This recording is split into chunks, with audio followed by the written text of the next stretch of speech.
Views of Faisal محمد کے انتہائی واجب الاحترام سبسکرائبر اور ویور کی خدمت میں فیصل محمد کا سلام عرض ہے۔ آج کے ویلاگ میں ہم کچھ بین الاقوامی خبریں اور کچھ پاکستان کی اہم خبریں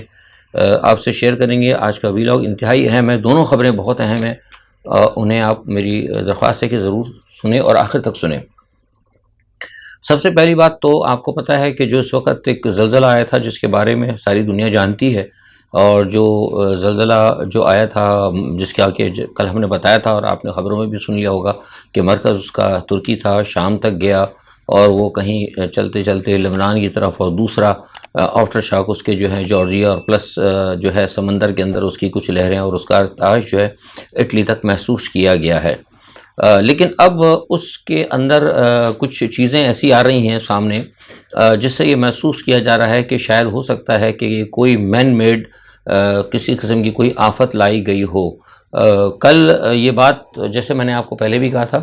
کہ جو ایک سرکار دو عالم صلی اللہ علیہ وآلہ وسلم کی جو ارشادات ہیں قرب قیامت کے حوالے سے، تو اس میں ظاہر سی بات ہے اگر اس کو صحیح آپ خلاصہ کریں تو انہوں نے دجالی قوتوں اور دجالی دور کے بارے کے اندر بڑے واضح الفاظ میں اشارے بھی دیے تھے، اور ان کے جو مفہوم اگر ہم سمجھیں تو اس سے واضح طور پر پتہ لگتا ہے کہ جب قرب قیامت کا دور ہوگا، جب دجالی قوتیں متحرک ہوں گی تو ان کے پاس اس قسم کی جو ہے چیزیں ہوں گی کہ وہ موسم کا تبدیل کرنا، بارش برسانا یا اس قسم کی چیزیں، یہ سب وہ لے کر آئیں گے۔ اور ساتھ میں آپ کے جو ارشادات ہیں اس سے یہ بھی پتہ لگتا ہے کہ قرب قیامت کے اندر جو ہے زلزلوں کی بہتات ہوگی، تو ظاہر سی بات ہے ان کو اللہ نے علم دیا تھا۔ تو اگر اس تمام چیزوں کو دیکھیں اور آج کے سینیریو کو آپ دیکھیں تو آپ کو پتہ لگتا ہے کہ کہیں نہ کہیں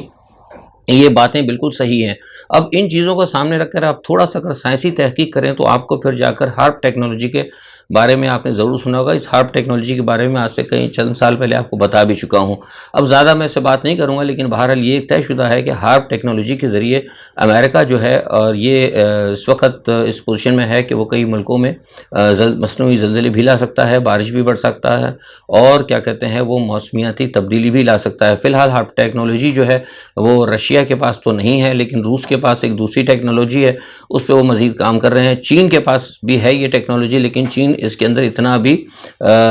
جسے کہتے ہیں کہ نا وہ نہیں ہے، خود کفیل نہیں ہے اس ٹیکنالوجی۔ بہرحال یہ چیز کچھ نہ کچھ ہے ضرور۔ اچھا، اب اس کو ہم اگر یوں کہیں کہ یہ کیوں لایا گیا ہے تو دیکھیے اس کی ایک وجہ یہاں اس کو اب تھوڑا سا اگر جو زمینی حقائق ہیں اس کو اگر آپ دیکھیں تو اس سے پتہ لگتا ہے کہ جو زلزلہ جو آیا ہے یہ زیادہ تر مسلم ملکوں کو اس نے ہٹ کیا ہے، اور یہ وہ تمام علاقے ہیں وہاں تک ہٹ ہو رہا ہے جہاں پہ کہ سلطنت عثمانیہ کا قبضہ ہونا تھا، یا سلطنت عثمانیہ کے جو جسے کہتے ہیں نا کہ جو ان کا کلیم ہے ان علاقوں کے اندر۔ کیونکہ آپ کو یہ معلوم ہونا چاہیے کہ 2023 کے اندر جو ہے یہ معاہدہ جو کیا تھا سلطنت اسلامیہ کا ترکی کے ساتھ، وہ معاہدہ ختم ہو رہا ہے، اور ترکی جو ہے سلطنت اسلامیہ کے حوالے سے کئی جگہ اپنے قدم اس نے بڑھانے شروع کر دیے تھے۔ ویلاگ چھوٹا آتا ہے، میں مختصراً آپ کو بتاؤں گا کہ جو کچھ آپ نے دیکھا کہ یونان میں ترکش یونان کے اندر اور شام کے اندر اور دوسرے افریقہ کے اندر اور بلیک سی کے پاس اور سب جگہ جو ہے ترکی نے آہستہ آہستہ جو ہے اپنے قدم جمانے شروع کر دیے تھے، اور وہ اپنے علاقے جو کہ کسی زمانے میں سلطنت عثمانیہ میں تھے ان کے اوپر کہیں نہ کہیں اپنے اثرات جو ہے جسے کہتے ہیں کہ پیدا کرنے کے لیے، یا پھر ان پہ کنٹرول حاصل کرنے کے لیے سیاسی سطح پر کہیں نہ کہیں اس نے اپنے ہاتھ پیر مارنے شروع کر دیے تھے، اور اس میں کسی حد تک شام وغیرہ اور دوسرے علاقوں میں ادھر قبرص کے پاس اس کو کامیابی بھی ہو رہی تھی۔ تو ایسا لگتا ہے کچھ لوگ جو بہت زیادہ ڈیپ رکھتے ہیں ان سے کچھ بات کرنے کے بعد، اور کچھ میرا بھی یہ خیال ہے کہ ہو سکتا ہے کہ شاید ترکی کو سلطنت اسلامیہ کے اس تمام معاملات سے، یا جو معاملات تو آگے بڑھیں گے اس کو روکنے سے لیے اور اس کی پیش قدمی کو روکنے کے لیے ہو سکتا ہے کہ ترکی کو ایک بہت بڑے زلزلے کے ساتھ، اور خاص طور پہ شام کا وہ علاقہ جو کہ ترکی کے ساتھ لگتا ہے اور جو کہ سلطنت عثمانیہ کے ساتھ ہی جانے والا تھا، جو اس کا ایک مین اور ہب بننا تھا، اس کو ہٹ کیا گیا ہے۔ تو یہ ایک تھیوری ہو سکتی ہے، لیکن فی الحال بہرحال اس پہ بھی کہنا اس لیے بھی کچھ کہا نہیں جا سکتا، لیکن بہرحال یہ تھیوری ہے، اس کو جو تقویت ملتی ہے وہ یوں بھی ملتی ہے کہ جو قدرتی طور پر جو زلزلے ہوتے ہیں ان کا جو ہوتی ہے فالٹ لائن وغیرہ، ان کی ریڈنگ تو ہوتی ہے، لیکن وہ کس وقت وہ آپ چینج کر سکتے ہیں، جو جیولوجیکل ایکسپرٹس ہیں ان سے یہ پتہ لگا، وہ کہتے ہیں کہ اس کا جاننا بہت مشکل ہوتا ہے۔ لیکن جس طریقے سے ڈچ کے بارے میں کہا جا رہا ہے کہ اس نے 5-6 دن 4 دن پہلے کہہ دیا، اور اس نے اسپیسیفائی بھی کر دیا، اور اس نے مارک بھی کر دیا، تو یہ چیزیں ہیں، اور پھر یہ سارے معاملہ جو ہے ہمیں لگتا ہے کہ کچھ نہ کچھ کہیں نہ کوئی بین الاقوامی کنسپریسی ضرور ہے۔ بہرحال آئندہ آنے والے دن میں اس حوالے سے بھی ہمیں کچھ چیزیں جو ہیں آپ کو ضرور انشاءاللہ پتہ لگ جائیں گی۔ اچھا، دوسرا اس میں ایک چیز یہ بھی ہے کہ ایک سوشل میڈیا پہ پروپیگنڈا یہ کر رہا ہے کہ چل رہا ہے کہ پاکستان میں بھی آ جائے گا 15 دن میں۔ اس کے بارے میں دیکھیے ابھی ہم کچھ کہہ نہیں سکتے، اگر ہارپ ٹیکنالوجی کے ذریعے اگر ہوا ہے تو پھر ہو سکتا ہے اگر پاکستان میں کوئی چیز اگر آ جاتی ہے اور یہ بات اگر کہی جا رہی تو اس کا مطلب ہے کہ پھر 100% یہ چیز جو ہے مین میڈ ہی ہوگی، کیونکہ پاکستان کے اندر جو پلیٹس ہیں، اس کی جو فالٹ لائنیں ہیں، ان کو میں نے دیکھا ہے، پاکستان کی فالٹ لائن اور ترکی کے اندر جو فالٹ لائن ہے اس کے اندر بہت زمین آسمان کا فرق ہے، اور وہ فالٹ لائنیں ایک دوسرے بہت زیادہ دور ہیں۔ اور اس حوالے سے میں نے جیولوجیکل ایکسپرٹ سے رائے بھی مانگی تھی، انہوں نے بھی کہا کہ پاکستان اور ترکی کی جو فالٹ لائنیں ہیں اس کے اندر بہت فرق ہے، اور وہ ایک دوسرے کے ساتھ ان کا کوئی تعلق نہیں ہے۔ تو یہ بھی ایک چیز ایسی ہے کہ جس سے ہمیں دیکھنا پڑے گا کہ اگر خدا نہ خواستہ یہ اگر آ جاتا ہے تو اس کا مطلب ہے کہ پھر there is wrong something at the bottom, مطلب کہیں نہ کہیں کچھ گڑبڑ ضرور ہے۔ اچھا، اسی کے بعد ہم تھوڑا سا آگے چلے۔ ایک تو یہ زلزلے آ رہے ہیں، میں نے آپ کو بتایا تھا کہ زلزلے بھی آئیں گے، اور آپ کو یہ بھی بتایا تھا کہ کچھ ٹیکے ہو گئے، اور ساری دنیا کے اندر میں نے آپ کو بتایا تھا کہ آبادی کو کم کرنے کے لیے بہت ساری چیزیں کی جائیں گی۔ تو اگر تھوڑا سا اگر آپ غور کریں، بیٹھ کے سکون سے اگر سوچیں، تو آپ کو نظر آئے گا کہ ساری چیزیں کہیں نہ کہیں آبادی کو کم کرنے کی طرف ہی جا رہی ہیں، جس میں جنگیں بھی ہیں، جس میں یہ ٹیکہ بازی اور متعدد قسم کی بیماریاں پھیلانا، اور اس کے حوالے سے پھر یہ موسم کے اندر تبدیلی، یہ سارے معاملات جو ہیں یہ کہیں نہ کہیں آبادی کو ہی کم کرنے کے لیے یہ آپ کو چیزیں نظر آتی ہیں۔ اچھا، اب اس سے تھوڑا سا ہٹے تو بین الاقوامی طور پر جو جنگیں ہو رہی ہیں، میں نے آپ کو بتایا تھا کہ جنگیں بھی بڑھتی جا رہی ہیں، روس اور یوکرین کا معاملہ جو ہے بے انتہا بڑھتا جا رہا ہے، اور اس وقت پوزیشن یہ ہے کہ یہ جو ماسکو سے 150 کلومیٹر کے فاصلے کے اوپر آج صبح پاکستانی وقت جب لوگ سو رہے ہوں گے، مطلب 3، 3:30، 4 بجے کا ٹائم تھا، تو یوکرین نے ایک اسپاٹ کیا ہے، اور بڑا خطرناک، وہ حالانکہ ڈرون کے ذریعے ہوا ہے، زمین پہ تو نہیں ہوا لیکن اوپر ہوا ہے، لیکن کامیابی سے وہ وہاں تک پہنچ گیا ہے۔ تو 150 کلومیٹر تک یوکرین کا 150 کلومیٹر دور ماسکو سے یوکرین کا اسپاٹ پہنچانا اور وہاں پر جا کے ایک دھماکہ کرنا، یہ یوکرین کی جو ہے کامیابی اور رشیا کے لیے انتہائی خطرناک یہ صورتحال ہے۔ اور جب آج اسپاٹ ہوا ہے، اس کے بعد جو ہے ہمیں ماسکو سے پتہ لگا کہ روس نے اس اقدام کو انتہائی سنجیدہ لیا ہے، اور اس کے بعد ہی ساتھ ہی یہ جیسے میں نے آپ کو کہا تھا کہ دمیتروف نے اور پیوٹن نے کہہ دیا تھا کہ جو معاملات ہمارے قریب ہو رہے ہیں اور جس طریقے سے یوکرین ہمیں بڑھ رہا ہے آگے اور ہمیں خطرہ محسوس ہو رہا ہے، ہم اب وارننگ نہیں دیں گے بلکہ کوئی اقدامات کریں گے۔ تو وہ مجھے لگتا ہے کہ آج ہمیں نظر آ رہا ہے، کیونکہ روس نے تمام بڑے بڑے جتنے بھی وہ بنکرز ہیں، ان کو شیلٹرز ہیں، جو بنکرز ہیں ان کی ریپیئرنگ شروع کر دی ہے، جو سیکنڈ ورلڈ وار میں اور جو جنگ عظیم میں تھے ان سب کی مرمت شروع کر دی، اور نئے مزید بنکر بنانے کی بلینز اور بلین روبلز لگا کے ان کی مرمت ہنگامی طور پہ شروع کر دی ہے، جس سے محسوس ہوتا ہے کہ روس جو ہے، جیسے میں نے آپ سے کہا تھا، 23 یا 24 فروری کو بہت بڑا حملہ جو ہے یوکرائن پہ کرے گا، اور اگر اسی دوران اگر کوئی مسئلہ اگر ادھر سے ہوا تو پھر ہو سکتا ہے کہ وہ مغربی ملکوں پر بھی جواب دے۔ اسی لیے مجھے یہ بھی لگتا ہے کہ آج جب میں آپ سے بات کروں تو آپ سے اس وی لاگ کرنے سے تھوڑی دیر قبل مجھے بتایا گیا ہے کہ پولینڈ نے بھی جو ہے اپنا جو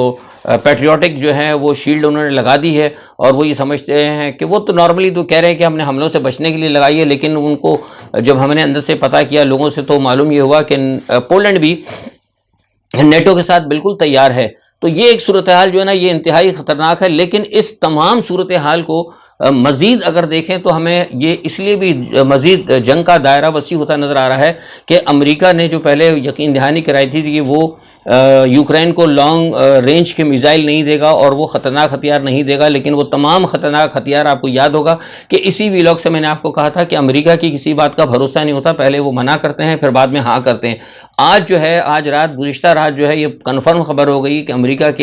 نے نارتھ کیرولینا کے ایئرپورٹ پر 3 بڑے فوجی جہاز جو ہیں اس کے اندر انتہائی خطرناک ہتھیار، لانگ رینج کے میزائل اور تمام ایسے ہتھیار جو کہ یوکرین سے براہ راست ماسکو تک مطلب وہ اٹیک کر سکتے ہیں ان کو جہازوں پر لوڈ کروا دیا ہے. یعنی وہ جہاز جو ابھی تک جب میں آپ سے بات کروں تو اس وقت تک تو ان کی فلائٹ نہیں ہوئی ہے لیکن وہ تیار ہیں. ظاہر سی بات ہے جب وہ تیار ہے اور فلائٹ تیار ہے تو کسی وقت بھی وہ یوکرین پہنچیں گے, اور یوکرین پہنچنے کا مقصد یہ ہے کہ یہ جنگ جو ہے پھر بڑھے گی. اور اس خبر کے آنے کے فوراً بعد ہی روس نے ایک دفعہ پھر انتباہ کیا ہے, اور ساتھ میں روس نے چین کے ساتھ اور دوسرے اپنے تمام اتحادی ملکوں کے ساتھ تیاریاں کرنی شروع کر دی ہیں. اور چین کے نے رابطہ کیا تھا ماسکو کے ساتھ, اور اس کے درمیان جو ظاہر سے اتحادی ہیں ان کے تمام صورتحال جو گزشتہ 24 گھنٹے سے ہوئی ہے اس پہ کچھ تبادلہ خیال ہوا, جس کے بعد امریکہ نے ایک بہت بڑی وارننگ جاری کی ہے. وہ وارننگ بھی آج ہی جاری ہوئی ہے. وہ وارننگ یہ تھی کہ امریکہ نے کہا کہ ہم نے چائنا کے اوپر نظر رکھی ہوئی ہے, اگر چائنا نے روس کو کوئی ایسی چیزیں دی جس کی وجہ سے جن چیزوں کی روس کو کمی ہو رہی ہے تو چین کے خلاف سخت ایکشن لیا جائے گا. یہ دھمکیاں تو ہمیشہ ہوتی ہیں اور آپ کو پتہ ہمیشہ دی جاتی رہی ہیں, لیکن اس کے جواب میں چین نے یہ واضح طور پر امریکہ کو کہا کہ امریکہ جو ہے دہشت گردی کر رہا ہے, امریکہ زیادتی کر رہا ہے. اور چین نے آج کھلے ہو کر اعلان کر دیا کہ وہ روس کے ساتھ کھڑا ہے, اور چین نے یہ واضح طور پر کہا کہ اگر امریکہ اور اس کے اتحادی نیٹو نے روس کے ساتھ زیادتیاں بند نہیں کی اور اگر یہ جنگ بڑھی تو چین جو ہے براہ راست نیٹو ممالک کو نشانہ بنائے گا. یہ جو آج کا بیان جو میں اب آپ کو یہ خبر دے رہا ہوں, جو میرا تجزیہ ہے, یہ میں آپ کو بتا رہا ہوں کہ third world war is knocking at your door. تیسری جنگ عظیم نے اب آپ کے دروازے پہ دستک دینی شروع کر دی ہے. آج کی یہ صورتحال ہے جو اس وقت تک میں نے آپ کو بتائی ہے یہ انتہائی خطرناک ہے. اب دیکھنا یہ ہوگا کہ اللہ تعالیٰ خیر کرے کہ اس صورتحال کے بعد کیا ہوتا ہے. یہ سارے معاملات جو ہیں, ایک طرف یہ زلزلے اور دوسری طرف بڑی جنگیں, اور یہ سارے معاملات جو ہیں یہ مجھے لگتا ہے کہ دنیا جو ہے, جیسے میں نے کہا تھا کہ اس زمانے میں کہ اگر خدا نہ خواستہ حالات خراب ہوئے تو دنیا آدھی دنیا جو ہے صرف 2 یا 3 منٹ کے اندر ختم ہو سکتی ہے, لیکن اللہ تعالیٰ یہ وقت نہ لے کر آئے. اچھا آگے چلتے ہیں پاکستان کی طرف. تو پاکستان کے حوالے میں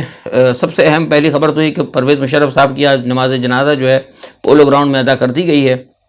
اور کافی اس میں فوج کے لوگ اور سارے سینئر جتنے بھی لوگ تھے انہوں نے شرکت کی, اور ایک اچھا خاصا مطلب وہاں پہ لوگ تھے اور سب نے اظہار افسوس بھی کیا. قطع نظر اس کے کہ جو بھی تھا, جیسے میں نے آپ سے کہا کہ پرویز مشرف صاحب بہرحال میں اس حوالے سے پھر کبھی بات کروں گا,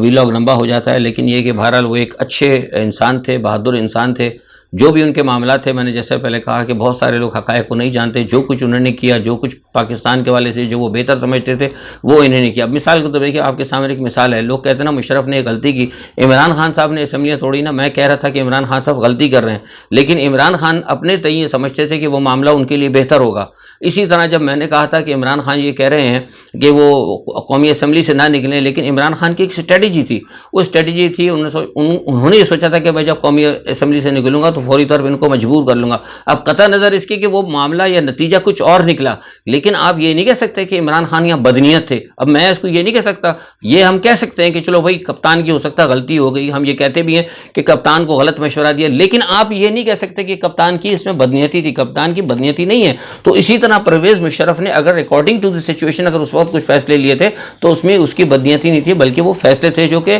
اس وقت کے موجودہ صورتحال میں وہ بہتر سمجھتے تھے, انہوں نے بڑے فیصلے لیے.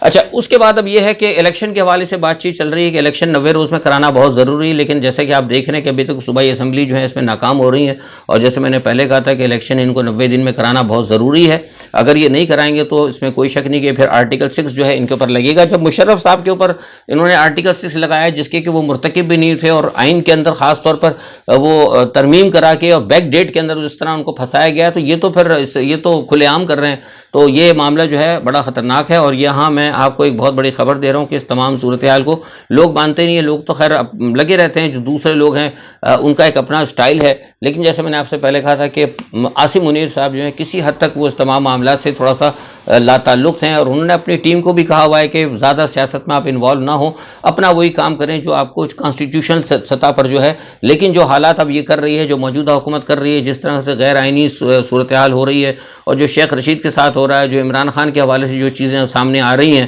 تو اس کو بھی ان کے اوپر باقاعدہ طور پر میرے پاس جیسے میں نے پہلے کہا تھا کہ سنجیدہ طور پر ایک گفتگو ہو رہی ہے. اور بار بار آپ کو پتہ ہے کہ 2 ایپیکس اجلاس بھی ہوتے ہیں, ان ایپیکس اجلاس کے اندر بھی فوج کی طرف سے ہی کہا گیا تھا حکومت کو آپ اپنے معاملات کو نپٹیں. لیکن مسئلہ یہ ہے کہ صورتحال ایسی ہے کہ یہ لوگ ناکام ہو رہے ہیں اور سیاستدان آپس میں بیٹھنے کے لیے تیار نہیں. مسلسل دور پہ جو ہے مریم نواز جو ہے للکار رہی ہیں، عمران خان کے خلاف ان کو دھمکیاں بھی دی جا رہی ہیں، اور بات سر عام یہ کہا جا رہا ہے کہ ہم لیول فیلڈ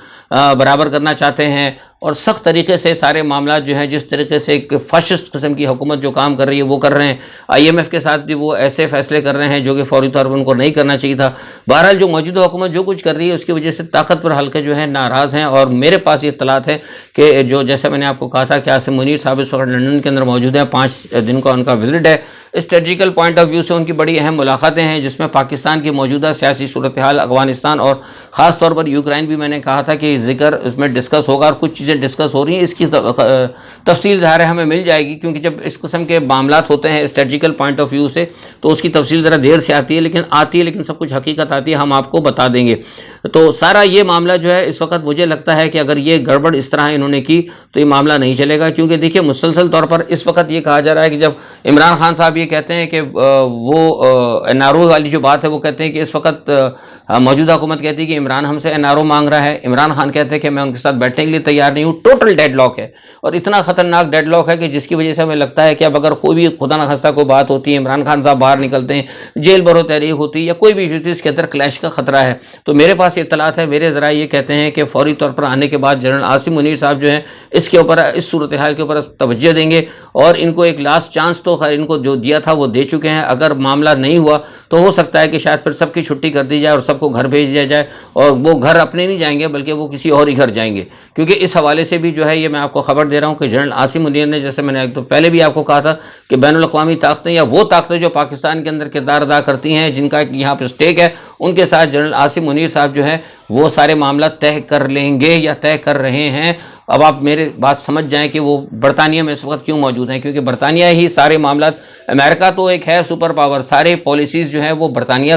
بناتا ہے، اور امپلیمنٹ جو ہے نا پھر اس کی امریکہ کے ذریعے ہوتی ہے۔ پولیس مین جو آپ کو ہوتا ہے کہ بڑا پولیس مین جو ہے نا، عالمی پولیس مین، وہ تھانے دار امریکہ ہے، لیکن پالیسیز جو ہے نا وہ زیادہ تر برطانیہ ہی تیار ہوتی ہیں۔ تو یہ سارے معاملات جو ہیں میں نے آج آپ کو بتا دیے کہ حالات جو ہیں کسی بھی حد تک درست نہیں ہے، اور عمران خان کا جو ایک ہے اپنا سلسلہ وہ اپنے حساب سے بالکل درست ہیں، اپنی جگہ جو ایک انہوں نے بات کی ہوئی ہے وہ اپنی جگہ بالکل درست ہیں، وہ ان کا ایک سٹینڈ ہے، وہ کہتے ہیں الیکشن کرا دیں۔ اگر الیکشن نہیں ہوتے جیسے یہ گڑبڑ ہوتی ہے تو یہ 100% جو آرٹیکل 6 کی وائلیشن ہوگی، اور فوج جو ہے میں سمجھتا ہوں کہ اب آرٹیکل 6 مطلب یہ جو ہے آئین کو توڑنے کی اب کوئی بار بار جو ہے نا اس قسم کی کسی چیز کی پریکٹس کی اب وہ برداشت نہیں کرے، کیونکہ آئین ہی تو ہے، خدا نہ خواستہ اگر آئین ٹوٹ جاتا تو پھر آئین کی اگر اس طرح اگر وائلیشن ہو اور بار بار اگر لوگوں کو مطلب کیا کہتے ہیں کہ ایک وہ حوصلہ ہو جائے گا تو پھر یہ ملک کسی وقت بھی مطلب ٹوٹ سکتا ہے۔ تو اس لیے میں سمجھتا ہوں کہ اب معاملہ جو ہے